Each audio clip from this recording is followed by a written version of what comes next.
রাসূলুল্লাহ সাল্লাল্লাহু আলাইহি ওয়াসাল্লাম দাজ্জালের বের হওয়ার যে বর্ণনাগুলো তিনি উল্লেখ করেছেন বিভিন্ন হাদিসে, এবং দাজ্জাল সংক্রান্ত যে বর্ণনাগুলো রাসূল সাল্লাল্লাহু আলাইহি ওয়াসাল্লামের পক্ষ থেকে পাওয়া যায়, সেটার দুটো হাদিস আমরা তুলে ধরে এই আলোচনার সারমর্ম শেষ করব। একদিন আল্লাহ নবী মসজিদে এরকম সালাত শেষে মানুষজনকে বলছেন, তোমরা সবাই বসে পড়ো, তোমাদের সাথে গুরুত্বপূর্ণ কথা আছে। তামিম আদ-দারি নামক একজন সাহাবী, তারা কয়েকজন মিলে বিভিন্ন বংশের, আরবের বিভিন্ন বংশের এক নৌ ভ্রমণে বের হয়েছিল। 1 মাস যাবৎ ভয়ঙ্কর ঝড়ের কারণে তাদের নৌকা কোথায় থেকে কোথায় গেছে তা তারা জানে না। তা একটা দ্বীপে গিয়ে যখন নৌকা ভিড়ে, তখন সেই দ্বীপে এমন একজন প্রাণীর সাথে, আমি সারমর্ম বলতেছি, এমন এক প্রাণীর সাথে, চতুষ্পদ জন্তুর সাথে তাদের দেখা হয়, যে চতুষ্পদ জন্তুর সামনে কোন দিক পিছনে কোন দিক তথা মুখ কোন দিকে এবং পিছন কোন দিকে তা বোঝা যায় না অত্যাধিক লোমের কারণে। তো তারা তাকে জিজ্ঞেস করে, তুমি কে? সে বলে, আনাল জাসসাস, আমি হচ্ছে গোয়েন্দা। তো আমরা মনে করলাম যে সে হয়তো শয়তান, জিন। তো সে বলল যে তোমাদের জন্য একজন মানুষ অপেক্ষা করতেছে ওই দিকে। তা আমরা মানুষের কথা শুনে তৃপ্ত হলাম যে যাক, এই ভয়ঙ্কর ভয়াবহ ভূত জিন এর কবল থেকে তো বেঁচে কোনো মানুষকে তো পাচ্ছি এখানে। এই মনে করে আমরা দৌড়ে সে মানুষের দিকে গেলাম। তো দেখি এক বিশাল দেহের অধিকারী এক মানুষ, যার চেয়ে শক্তিশালী দেহের অধিকারী মানুষকে আমরা ইতিপূর্বে কোনোদিন দেখিনি, যার হাঁটু, যার কাঁধের সাথে হাঁটুর সাথে কাঁধ একত্রিত করে জিঞ্জির দিয়ে বাঁধা আছে। তাকে আমরা জিজ্ঞেস করলাম, তুমি কে? সে বলল, তোমরা তো জানবেই আমি কে, আগে বলো তোমরা কে। তা আমরা বললাম যে আমরা হচ্ছে আরবের একদল মানুষ, এই ঘটনা এইভাবে এসেছে, তারপরে এইভাবে তোমার কাছে আসলাম। তখন সে জিজ্ঞেস করলো, বলছে আমাকে খবর দাও। 3টে জিনিস জিজ্ঞেস করেছে, নাখলে বাইসান, বুহায়রা তাবারিয়া, আইনে জোগার। নাখলে বাইসান সম্পর্কে বলো, খেজুর বাগান। এই বাইসানটা এখন ইসরায়েলের সীমানার মধ্যে পড়ে। হিব্রু এবং আরবি উচ্চারণের পার্থক্যের কারণে তারা উচ্চারণ করে বাইত শিয়ান, যেটা আরবিতে এসেছে বাইসান, সেটাই হিব্রুতে বাইত শিয়ান। ইসরায়েলের একটা ভালো প্রসিদ্ধ শহর, এখনও গুগল ম্যাপে সার্চ দিলে সেই শহর দেখা যাবে। তোমরা বাইসান অঞ্চলের খেজুর বাগান সম্পর্কে আমাকে বলো, সেখানে খেজুর আবাদ হয় কিনা। তো বলে না, এখন খেজুর আবাদ হয়। তো অচিরে একদিন আসবে যেদিন সেখানে খেজুর আবাদ হবে না। 2 নম্বর হচ্ছে বুহায়রা তাবারিয়া, এটাও ইসরায়েলের সীমানার অন্তর্ভুক্ত। এটাকে ইংরেজিতে বলা হয় sea of Galilee. Sea of Galilee লিখে যদি সার্চ দেন গুগলে, তাহলে দেখতে পাবেন এই বাইসান থেকে সি অফ গ্যালিলির দূরত্ব 30 থেকে 35 কিলোমিটার হবে, খুব বেশি না। 2টাই ইসরায়েলের সীমানার অন্তর্ভুক্ত। ওখানে কি পানি আছে? তো বলে হ্যাঁ, পানি আছে। অচিরে একদিন আসবে যেদিন এখানে পানি থাকবে না। আরবিতে বলা হয়েছে তাবারিয়া, লেক অফ তাবারিয়া নামে অ্যারাবিয়ানদের কাছে পরিচিত, আর ইউরোপিয়ানদের কাছে সি অফ গ্যালিলি নামে পরিচিত। কেননা এই 3টে জায়গার নামই বাইবেল এবং তাওরাতে এসেছে। ঈসা আলাইহিস সালাতু ওয়াস সালামের বিভিন্ন ঘটনাক্রমের বর্ণনায়, যে ঈসা আলাইহিস সালাতু ওয়াস সালাম তার যে বিভিন্ন মোজেজাগুলো দেখাতেন, এই মোজেজাগুলো তিনি এই সি অফ গ্যালিলি তথা বুহায়রা তাবারিয়ার পাশে দেখাতেন। মর্মে আজকের বাইবেলে এখনও বর্ণিত আছে। সত্যমিথ্যা আল্লাহ সুবহানাহু ওয়া তাআলা ভালো জানে, কিন্তু সি অফ গ্যালিলির নাম বাইবেল এবং তাওরাতে আছে। কোন প্রেক্ষাপটে আছে? ঈসা আলাইহিস সালাতু ওয়াস সালাম তার মোজেজাগুলো এখানে দেখাতেন।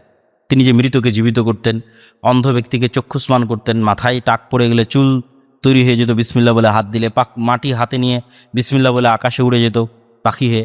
এই সব মৌজেদাগুলো বেশিরভাগ উনি এখানে দেখাতেন। এই জন্য ইউরোপ থেকে হাজার হাজার দর্শনার্থী, খ্রিস্টান দর্শনার্থী এই লেককে পবিত্র মনে করে এখানে ঘুরতে আসে।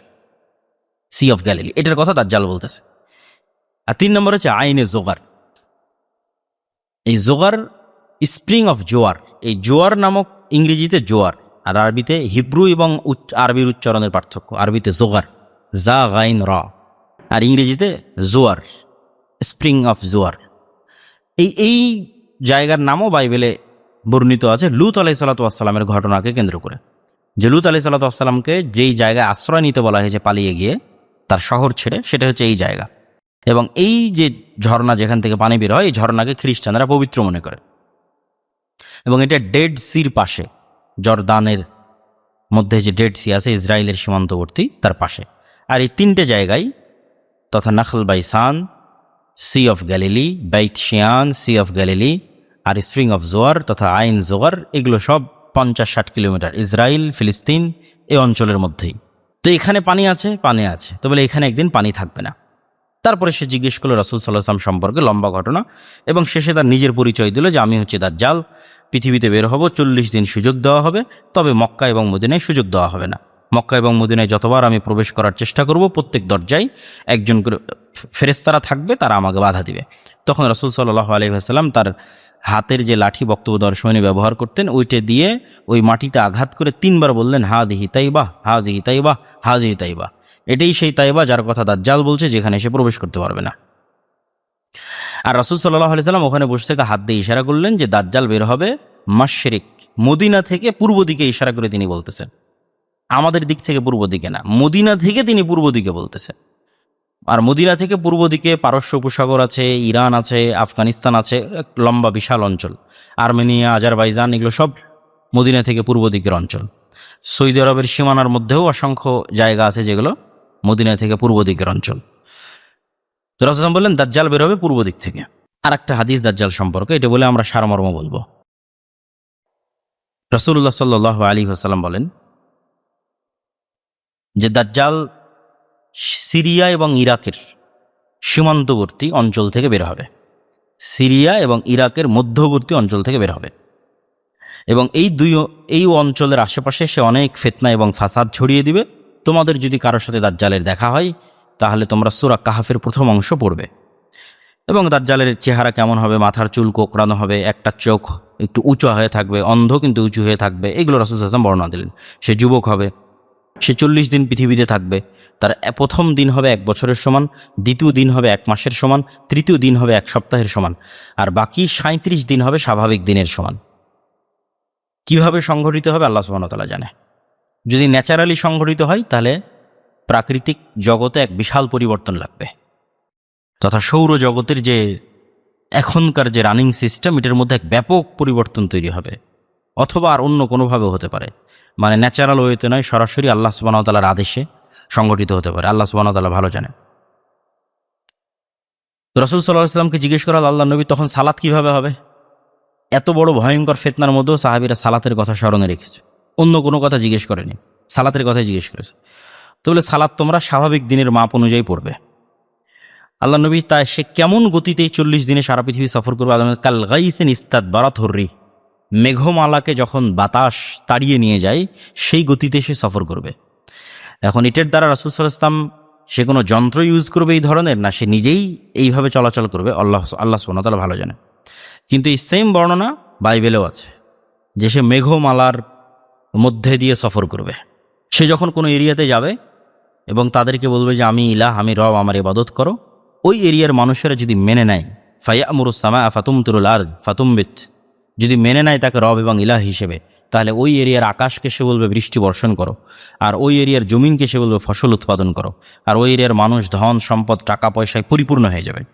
আর কোনো এরিয়াতে অতিক্রম করার সময় যখন বলবে আমাকে মানো ইলাহ হিসেবে, সেই এরিয়া, সেই অঞ্চল, সেই দেশের মানুষেরা যদি তাকে না মানে, তাহলে সে আকাশকে বলবে বৃষ্টি বন্ধ করে দাও, জমিনকে বলবে ফসল উৎপাদন বন্ধ করে দাও, আর ওই এরিয়ার মানুষেরা ভয়ঙ্কর দুর্ভিক্ষের মধ্যে পড়ে যাবে। তথা মানুষের যদি পরকালের উপর ইয়াকিন না থাকে, দাজ্জালের ফিতনা থেকে মানুষ বাঁচতে পারবে না। ন্যূনতম যদি সম্পদের প্রতি লোভ থাকে, ন্যূনতম যদি দুনিয়ার প্রতি লোভ থাকে, দাজ্জালের ফিতনা থেকে বাঁচা সম্ভব হবে না, কেননা এরকম ভয়ঙ্কর পরিবেশ তৈরি হবে। এভাবে সে মদিনার কাছে এসে পৌঁছবে এবং মদিনায় প্রবেশ করতে পারবে না। কিন্তু মদিনায় তখন 3টে ভূমিকম্প হবে। 3টে ভূমিকম্প হলে মদিনায় ভূমিকম্প হবে, এবং মদিনার থেকে, মদিনায় যারা ফাসেক ফাজের অবস্থান করতো তারা মদিনা থেকে বেরিয়ে আসবে ভূমিকম্পে ভয়ে। এই ফাসেক ফাজেররাই দাজ্জালকে ইলাহ হিসেবে মেনে নেবে, আর বাকি যারা পাক্কা মুমিন তারা মদিনার মধ্যেই থেকে যাবে নিরাপদ অবস্থায়, ফিতনা থেকে মুক্ত অবস্থায়। ওইরকম সময় মদিনা থেকে আরেকজন যুবক বের হবে যে ইমানে খুব মজবুত, তাকে দাজ্জাল হত্যা করবে। সে দাজ্জালকে কাফের বলবে আর তাকে দাজ্জাল হত্যা করবে। হত্যা করার পর পুনরায় তাকে জীবিত করবে, এবং জীবিত করে তাকে জিজ্ঞেস করবে এখন বলো। তখন সে পুনরায় আরও বেশি কনফিডেন্সের সাথে বলবে যে তুমি যে দাজ্জাল এবং কাফের, এতে আমার আর কোনো সন্দেহের অবকাশ নেই। দাজ্জাল রাগান্বিত হয়ে তাকে আবারও হত্যা করতে চাইবে, কিন্তু হত্যা করতে পারবে না। আর এরকম সময়, তথা দাজ্জালের এরকম কর্মকাণ্ড শেষের দিকে, দাজ্জালের ফিতনা এবং ভয়াবহতা কাছাকাছি শেষের দিকে, এরকম সময় ঈসা আলাইহিস সালাতু ওয়াস সালাম অবতীর্ণ হবেন দামেস্কের একটি মসজিদে 2 ফেরেশতার কাঁধে ভর দিয়ে। ইজা তাআতা রাসাহু কতার ওয়া ইযা রাফাআহু তাহাদ্দার, তার মাথা থেকে ঘাম, চুল থেকে ঘাম ঝরতে থাকবে, পানি ঝরতে থাকবে, এবং সেই পানি এবং সেই ঘাম মতির মতো চমকাবে। ফালা ইয়াহিল্লু লিকাফিরিন ইয়াজিদু রিহা নাফসি ইল্লা মাতা ওয়া নাফসু ইয়ানতাহি হাইসু ইয়ানতাহি তারাফু। আর ঈসা আলাইহিস সালাতু ওয়াস সালামের নিঃশ্বাসে কাফেররা মারা যাবে, নিঃশ্বাসের গন্ধে, গায়ের গন্ধে কাফেররা মৃত্যুবরণ করবে। তারপরে ঈসা আলাইহিস সালাতু ওয়াস সালাম লুদ নামক, জেরুজালেমের লুদ নামক দরজায় নিজে হাতে দাজ্জালকে হত্যা করবেন। নিজে হাতে দাজ্জালকে হত্যা করার পর রাসূল সাল্লাল্লাহু আলাইহি ওয়াসাল্লাম বলতেছেন যে আল্লাহ ঈসা আলাইহিস সালামকে বলবেন, ইন্নী কদ আখরাজতু ইবাদান লি লা ইয়াদানি লি আহাদিন বিকিতালিহিম। ঈসা, এখন আমার এমন একদল বান্দা বের হবে, আল্লাহ বলছেন আমার বান্দা, যাদের সাথে যুদ্ধ করার ক্ষমতায় পৃথিবীর কারণে। অতএব তুমি মুমিনদেরকে নিয়ে ফাহাররিজ ইবাদি, আমার মুমিন বান্দাদের নিয়ে ইলা তুর পাহাড়ে আশ্রয় নাও।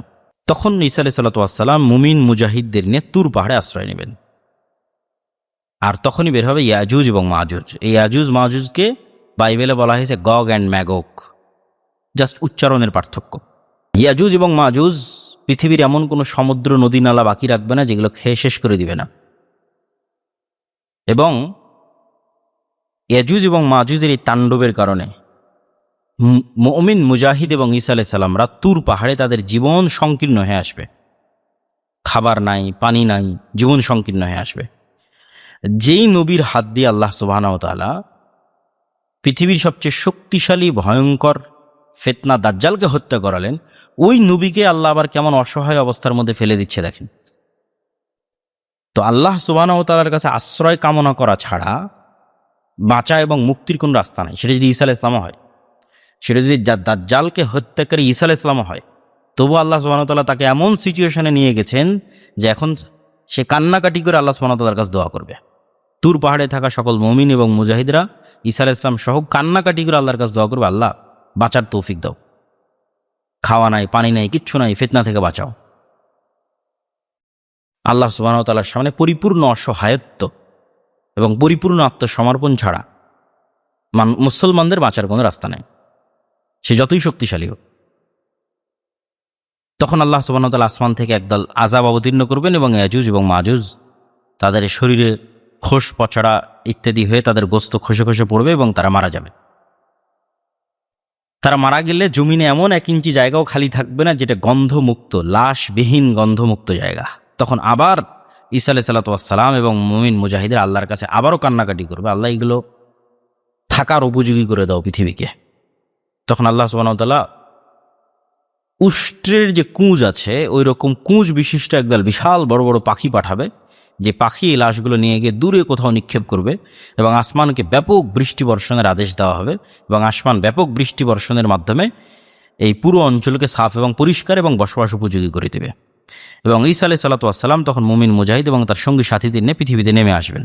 রাসূলুল্লাহ সাল্লাল্লাহু আলাইহি ওয়াসাল্লামের ভাষা অনুযায়ী যে তখন পৃথিবীতে এত বেশি পরিমাণে আল্লাহ সুবহানাহু ওয়া তাআলা বরকত এবং রহমত ঢেলে দিবেন, এত বেশি পরিমাণে বরকত এবং রহমত ঢেলে দেবেন, এবং তখনই সেই সময় যখন পৃথিবীর একটা মাটির ঘরও বা একটা পাকা ঘরও ইসলামবিহীন থাকবে না, এত বেশি রহমত এবং বরকত ঢেলে দিবেন যে একটা বেদানা খাবে একটা গ্রাম এবং একটা গাভীর দুধ খাবে একটা বংশ। পৃথিবীর সকল রহমত এবং বরকত আল্লাহ উন্মোচিত করে দেবেন। এরকম চলবে বিভিন্ন হাদিসের বর্ণনা অনুযায়ী 7 বছর, আর বাইবেলের বর্ণনা অনুযায়ী 1000 বছর। রাসূলুল্লাহ সাল্লাল্লাহু আলাইহি ওয়াসাল্লামের বর্ণনা অনুযায়ী 7 বছর। 7 বছর এই ন্যায়পরায়ণের শাসন চলার পরে এক মৃদু শীতল বাতাসে সব মুমিন মারা যাবে এবং পৃথিবীতে শুধু কাফের বেঁচে থাকবে। এবং আমরা যে বিভিন্ন হাদিস শুনি যে কাবায় হজ বন্ধ হয়ে যাবে, কাবা ধ্বংস হয়ে যাবে, একজনও থাকবে না কোরআন পড়ার মতো, একজনও থাকবে না লা ইলাহা ইল্লাল্লাহ বলার মতো, এগুলো এর পরে দাজ্জাল আসার আগে এগুলো ঘটবে না। দাজ্জাল আসার আগে মুমিন মুজাহিদেরা থাকবে দেখেই তো জিহাদ হবে, যুদ্ধ হবে। এই জন্য এই জিনিসগুলো দাজ্জাল আসার পূর্বে নয়, যে মানুষ পশু পাখির মতো জেনা ব্যভিচারে লিপ্ত হচ্ছে ওপেন খোলা মাঠে সারা পৃথিবীতে, এইগুলো এখন নয়। এগুলো কখন? ঈসা আলাইহিস সালাতু ওয়াস সালামের মৃত্যুর পর, সকল মুমিন মুসলিমের মৃত্যুর পর। তখন পৃথিবীতে আর কাবাঘরও থাকবে না, তখন পৃথিবীতে আর হজ উমরাও থাকবে না, তখন পৃথিবীতে আর কোনো আল্লাহর নাম নেওয়া মানুষও থাকবে না, কোরআনও থাকবে না। তখন আল্লাহ সুবহানাহু ওয়া তাআলা কিয়ামত কায়েম করবেন। এগুলো হচ্ছে তখন। আর তার আগ পর্যন্ত মুমিন মুসলিম কোরআন দিন এগুলোর চর্চা থাকবেই দাজ্জালের ফিতনা পর্যন্ত। শেষ সময়ে ভয়ঙ্কর এবং ভয়াবহ কিছু যুদ্ধের কথা উল্লেখ আছে। মুসলমানদের ক্ষেত্রে নির্ধারিতভাবে এটি দাবি করার কোনো সুযোগ নাই যে কখন কিয়ামত হবে আর কখন সেই ভয়াবহ ভয়ঙ্কর যুদ্ধগুলো সংঘটিত হবে, নির্ধারিত করে বলার সুযোগ নাই, যেখানে রাসূলুল্লাহ সাল্লাল্লাহু আলাইহি ওয়াসাল্লাম বলেননি। কিন্তু তিনি এভাবে বলে গেছেন যে কিয়ামত হতে যদি আর একদিনও বাকি থাকে তবু এই জিনিসগুলো ঘটবে। কিয়ামত সংঘটিত হতে যদি পৃথিবীতে আর একদিনও বাকি থাকে তবু আমি যেগুলো বলছি এগুলো ঘটবে, তথা এগুলোর ঘটা এতটা নিশ্চিত। কখন, নির্ধারিত কোন সময় তা আমরা জানি না। চলমান যে যুদ্ধ মধ্যপ্রাচ্যে বিরাজমান, এই যুদ্ধ সম্পর্কে যারা জায়নিস্ট খ্রিস্টান তথা খ্রিস্টানদের মধ্যে যারা ইহুদিবাদী, খ্রিস্টানদের মধ্যে সবাই ইহুদিবাদী নয়, কিছু খ্রিস্টান আছে অর্থোডক্স, বিশেষ করে রাশিয়ায়, তারা জায়নিস্ট নয়। আর খ্রিস্টানদের মধ্যে যারা ইহুদিবাদী খ্রিস্টান, তারা দাবি করছে এবং অসংখ্য আমেরিকার সেনাবাহিনীর সদস্য স্বীকৃতি দিচ্ছে যে তাদেরকে মোটিভেট করা হচ্ছে এই যুদ্ধে এই মর্মে যে এটি বাইবেলে উল্লেখিত কিয়ামতের পূর্ব মুহূর্তের আর্মেড গান, বাইবেলে এই শব্দ ব্যবহার করা আছে, ইসরায়েলে একটা পাহাড়ের নামের সাথে সম্পৃক্ত করে এই নামটা দেওয়া, যেই যুদ্ধ সংঘটিত হলে ঈসা আলাইহিস সালাম পুনরায় পৃথিবীতে নেমে আসবে। এটি যেমন খ্রিস্টানদের বিশ্বাস যে ঈসা আলাইহিস সালাম পুনরায় পৃথিবীতে নেমে আসবে, যদিও তারা বিশ্বাস করে ঈসা আলাইহিস সালাম মৃত্যুবরণ করেছে। ইসলামেরও বিশ্বাস যে ঈসা আলাইহিস সালাম পুনরায় পৃথিবীতে নেমে আসবে, কিন্তু ইসলামের বিশ্বাস ঈসা আলাইহিস সালাম জীবিত অবস্থায় আকাশে আছে। কিন্তু একটা বিষয়ে সবাই কমন, যে ঈসা আলাইহিস সালাম নেমে আসবে, বা আরও বড় আকারে যদি বলি, ইহুদি, খ্রিস্টান এবং ইসলাম তিনটে দিন এই বিষয়ে একমত যে কিয়ামতের পূর্ব মুহূর্তে, পৃথিবী ধ্বংসের পূর্ব মুহূর্তে একজন মাসিহা, উদ্ধারকারী আসবে, মানবতাকে বিপদ থেকে উদ্ধার করবে। এই জন্য ঈসা আলাইহিস সালামের নামেও বলা আছে ঈসা মাসিহ, দাজ্জালের নামেও বলা আছে মাসিহুদ দাজ্জাল। মাসিহ মানে উদ্ধারকারী।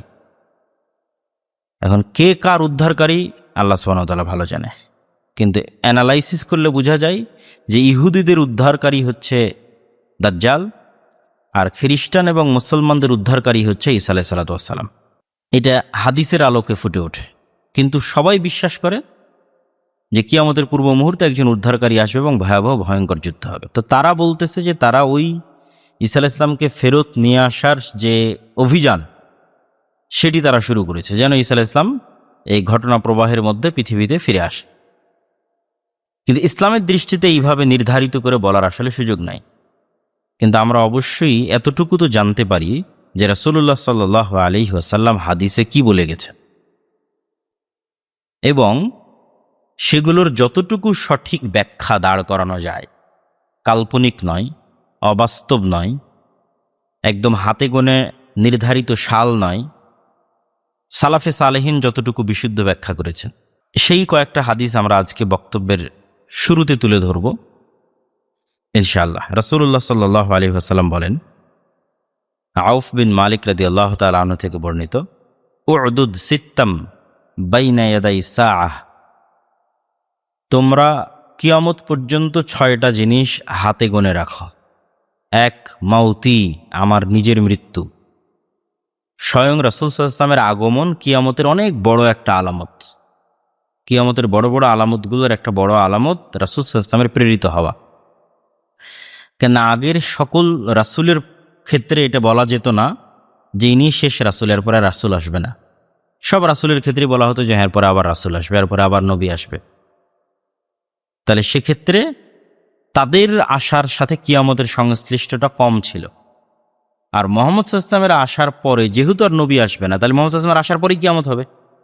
মধ্যে এখন 1000 বছর থাক আর 5000 বছর থাক, কিন্তু ঘটনা তো এটাই যে মুহাম্মদ সাল্লাল্লাহু আলাইহি ওয়াসাল্লামের আসার পরপরই কিয়ামত হবে, মুহাম্মদ সাল্লাল্লাহু আলাইহি ওয়াসাল্লামের মৃত্যুর পরপরই কিয়ামত হবে। তাই জন্য মুহাম্মদ সাল্লাল্লাহু আলাইহি ওয়াসাল্লাম বলছেন যে তোমরা গুনে রাখো কিয়ামতের 1 নম্বর বড় আলামত আমার মৃত্যু। সুম্মা ফাতহু বাইতুল মাকদিস, তারপরে মসজিদ আকসা বিজয় করা, মুসলমানেরা বিজয় করবে, যেটা ওমর রাদিয়াল্লাহু তাআলা আনহুর যুগে হয়েছে। সুম্মা মাউতান ইয়াখুযু ফীকুম কাকুআসিল গানাম, দুটো বড় বড় মহামারী। এই দুই মহামারী কোন মহামারী তা নিয়ে আলেম ওলামাদের মধ্যে মতভেদ আছে। ওমর রাদিয়াল্লাহু তাআলা আনহুর যুগে সিরিয়াতে একটা ভয়ঙ্কর মহামারী হয়েছিল। অনেক আলেম ওলামা বলছেন এটি একটি মহামারী।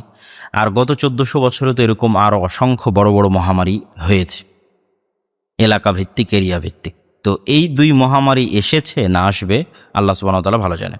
তারপর রাসূল সাল্লাল্লাহু আলাইহি ওয়াসাল্লাম বলছেন, সুম্মা ইস্তিফাদাতুল মালি হাত্তা ইউতা রাজুলু মিআতা দিনারিন, মানুষের ধন সম্পদ এত বেশি হয়ে যাবে যে একজনকে 100 দিনার দিলেও সে এটাকে ছোট মনে করবে, খাটো মনে করবে।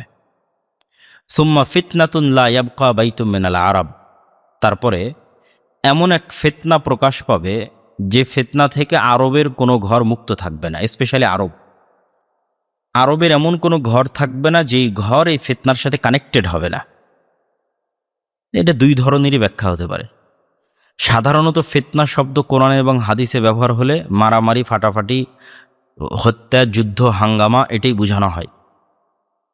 যদিও অনেক আলেম ওলামা ব্যাখ্যা করেছেন যে আজকের আধুনিক যুগের mobile, dish antenna, computer, laptop, বেহায়াপনা, অশ্লীলতা, এগুলোকেও তারা এই হাদিসের সাথে তুলনা করেছে।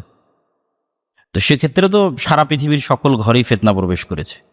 আর রাসূল সাল্লাল্লাহু আলাইহি ওয়াসাল্লাম যেহেতু স্পেশালি বলছে আরবের কোনো ঘর খালি থাকবে না, সেহেতু যদি আমরা যুদ্ধ বিগ্রহ এবং মারামারি নেই, তাহলে এমন এক যুদ্ধ আসবে যেই যুদ্ধে আরবের প্রত্যেক ঘরের মানুষ ওই গ্রুপিংয়ের সাথে, ওই মারামারি কাটাকাটির সাথে কানেক্টেড হবে, কোনো ঘর খালি থাকবে না। সুম্মা হুদনাতুন তাকুনু বাইনাকুম ওয়া বাইনা বানিল আসফার, তারপর একটা চুক্তি হবে, মহা চুক্তি তোমাদের মধ্যে এবং হলুদ গায়ের রং যাদের, সাদা হলদেটে। এবং কিছু হাদিসে আছে রোম মানে ইতালির রাজধানী রোমকে বোঝানো হয়। আর রাসূল সাল্লাল্লাহু আলাইহি ওয়াসাল্লামের যুগে রোমান এম্পায়ারের রাজধানী ছিল আজকের তুরস্ক। মানে যখন আল্লাহর নবী হাদিস বলতেছে তখন যদি রোমান এম্পায়ার আমরা ধরি, রাসূল সাল্লাল্লাহু আলাইহি ওয়াসাল্লামের জীবদ্দশায় যদি ধরি রোমান এম্পায়ার, তাহলে আজকের তুরস্ক, বাইজেন্টাইন সাম্রাজ্য, যেটাকে ইংরেজিতে বলা হয় কনস্টান্টিনোপল, আরবিতে বলে কুস্তুনতুনিয়া, আমরা বলি ইস্তাম্বুল, তুরস্কের এক সময়ের রাজধানী, এখন রাজধানী আঙ্কারা।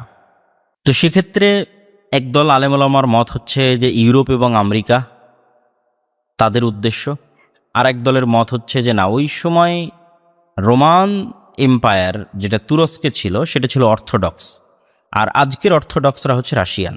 ফলত এটার দ্বারা উদ্দেশ্য অর্থোডক্স খ্রিস্টান। আল্লাহু আলাম, আল্লাহ সুবহানাহু ওয়া তাআলা ভালো জানে। কিন্তু এই সাদা চামড়ার, হলদেটে সাদা চামড়ার মানুষদের সাথে খ্রিস্টানদের একটা বড় অংশের সাথে, এতটুকু নিশ্চিত, রোমান এম্পায়ারের একটা বড় অংশের সাথে উম্মতে মুহাম্মাদের একটা চুক্তি হবে।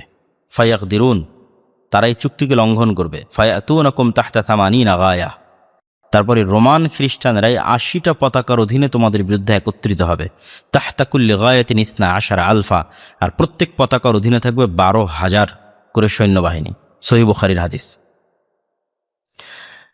আর এক হাদিসে রাসূলুল্লাহ সাল্লাল্লাহু আলাইহি সাল্লাম বলছেন, আমি সবগুলো হাদিসের সামারি সব শেষে বলবো, শুধু একটু হাদিসগুলো বলি আগে।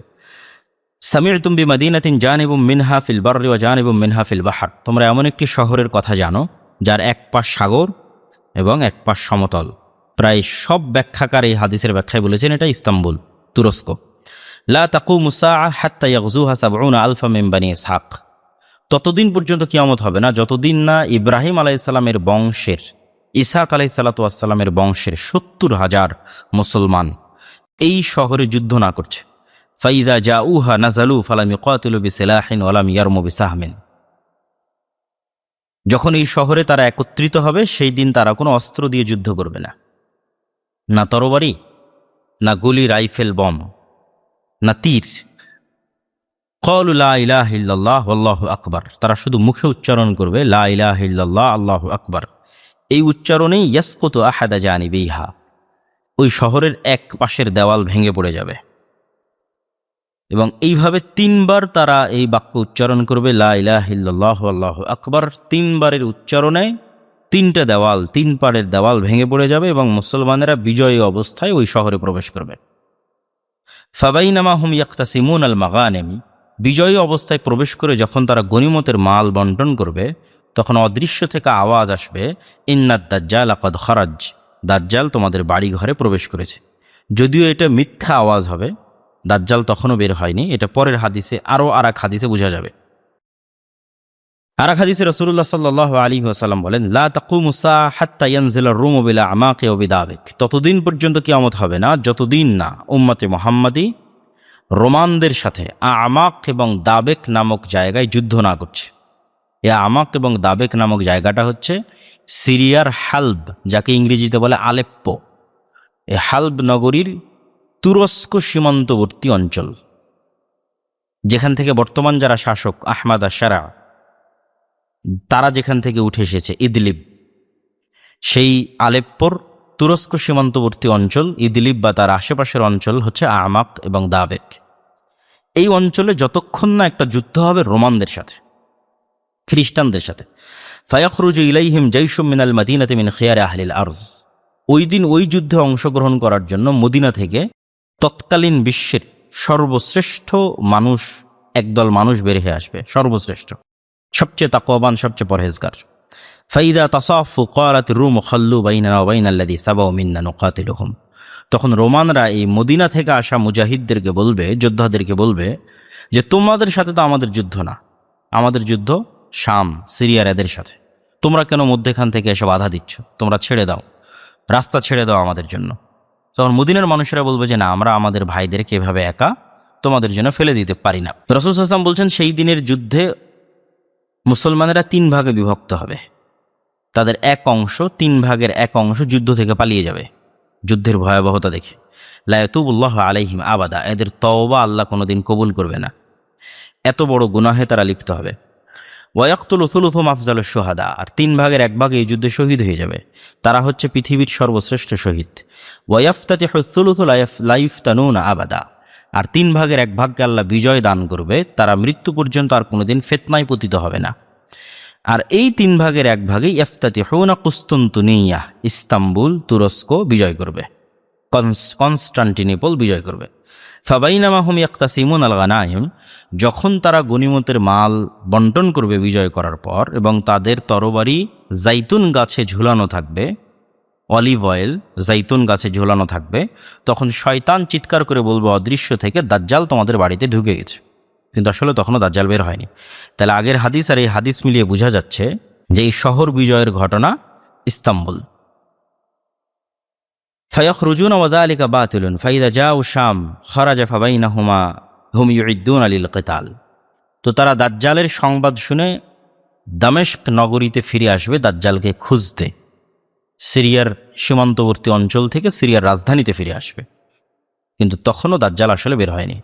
যখন তারা দামেস্কে ফিরে আসবে তখন সত্যি সত্যি দাজ্জাল বের হবে, এবং তারা দামেস্কের কোনো এক মসজিদে যখন ইউসাফুনা সুফুফা ইদা উকিমাতিস সালাত, সারিবদ্ধভাবে সালাতের জন্য দাঁড়াবে। কিছু বর্ণনায় ফজরের সালাত, হাদিসের কিছু বর্ণনায় ফজরের সালাতের জন্য যখন তারা সারিবদ্ধভাবে দাঁড়াবে, ফায়ানজুল ঈসা ইবনে মারিয়াম, তখন আসমান থেকে ঈসা ইবনে মারিয়াম অবতীর্ণ হবেন, এবং ঈসা ইবনে মারিয়ামকে দেখে দাজ্জাল লবণ যেভাবে পানিতে ফেললে গলে যায় সেভাবে সে গলে যাবে। তবে দাজ্জালের নিজে নিজেই ধ্বংস হওয়ার পূর্বেই ঈসা আলাইহিস সালাম নিজে হাতে দাজ্জালকে হত্যা করবেন। ফায়ুরিহুম দামাহু, তারপরে দাজ্জালকে হত্যা করার রক্ত মানুষকে দেখাবেন, এই যে দেখো দাজ্জালকে হত্যা করেছে।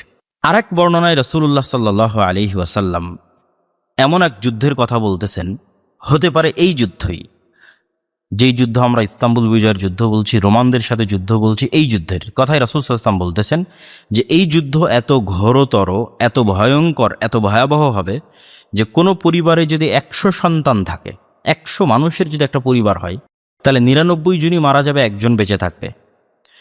এবং লাশের সারি এত দীর্ঘ হবে যে একটি পাখি যদি 1 মাস আকাশে উঠতে থাকে লাশের গন্ধবিহীন কোনো জায়গা খুঁজে পাওয়ার জন্য, তাহলে ওই পাখি আকাশে উঠতে উঠতেই মারা যাবে, কিন্তু এরকম কোনো জায়গা সে খুঁজে পাবে না। এত ভয়ঙ্কর এবং ভয়াবহ যুদ্ধ হবে। আর এই যুদ্ধের পরেই গনিমতের মাল বন্টনের সময় যখন বলা হবে দাজ্জাল এসেছে, তোমাদের বাড়ি ঘরে প্রবেশ করেছে, তখন আর এক হাদিস রাসূল সাল্লাল্লাহু আলাইহি ওয়াসাল্লাম বলছেন ওই দিন দাজ্জাল এসেছে কিনা এই অনুসন্ধানের জন্য 10 জন অশ্বারোহীকে রওনা করানো হবে, মুজাহিদদের মধ্যে থেকে 10 জনকে বাছাই করে, যাও দেখো আসলেই দাজ্জাল বের হয়েছে কিনা। তো রাসূল সাল্লাল্লাহু আলাইহি ওয়াসাল্লাম বলতেছেন এই 10 জন অশ্বারোহীর গায়ের রং, বাপের নাম, তাদের জন্মস্থান, তাদের ঘোড়ার রং সব আমি বলে দিতে পারবো। আমি যেন দেখতে পাচ্ছি ওই 10 জনকে, যে 10 জন দাজ্জালের অনুসন্ধানে বের হবে। এদের বাড়ি কোথায়, এদের জন্ম কোথায়, এদের বাপের নাম কি, এদের নাম কি, এদের ঘোড়ার গায়ের রং কি, সব বলে দিতে পারবো। এই পুরো কয়েকটা হাদিসের সারমর্ম যদি আপনাদের সামনে তুলে ধরি, যে কি সারমর্ম হতে পারে। সারমর্ম এটা হতে পারে যে আমরা এইভাবে ধরতে পারি যে আরব বিশ্বে ভয়ঙ্কর যুদ্ধ এবং বিগ্রহ শুরু হবে। এই যুদ্ধ বিগ্রহের এক পর্যায়ে রোমানদের সাথে মুসলমানদের চুক্তি হবে, এবং রোমানদের সাথে মুসলমানদের চুক্তি হলে তারা তৃতীয় এক শত্রুর বিরুদ্ধে যুদ্ধ করবে।